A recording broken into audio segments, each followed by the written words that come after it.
લગ્નસરાની વસ્તુઓ વેચતા વેપારીઓ પર જીએસટીના દરોડા। ઘડિયાળીપોળ, રાવપુરા અને સુલતાનપુરમાં તપાસ હાથ ધરવામાં આવી। વેડિંગ જ્વેલરી, વેડિંગ ડ્રેસ વેચવા અને ભાડે આપતા વેપારીને ત્યાં તપાસ કરવામાં આવી રહી છે।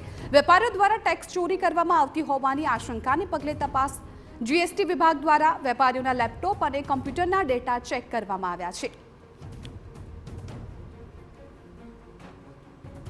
દિવાળી બાદ વધુ એક વખત જીએસટી વિભાગે વડોદરા શહેરમાં તવાઈ મચાવી છે અને જેવી રીતે વાત કરીએ કે વડોદરા શહેરના લગ્નસરાની જે આઇટમોનું વેચાણ કરતી જે દુકાનો શોરૂમો છે તેઓને ત્યાં તપાસ શરૂ કરવામાં આવી છે।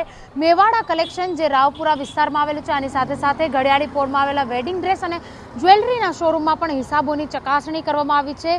આજે પણ શોરૂમમાં સર્વેની કાર્યવાહીઓ કરવામાં આવી રહી છે। મહત્વની વાત છે કે જેવી રીતે વેપારીઓ દ્વારા જે વેચાણ કરવામાં આવે છે તેના જીએસટી વિભાગ દ્વારા વિવિધ ટીમો બનાવી બિલો અને સહિતની જે તમામ હિસાબો છે તેની ચકાસણી શરૂ કરવામાં આવી છે।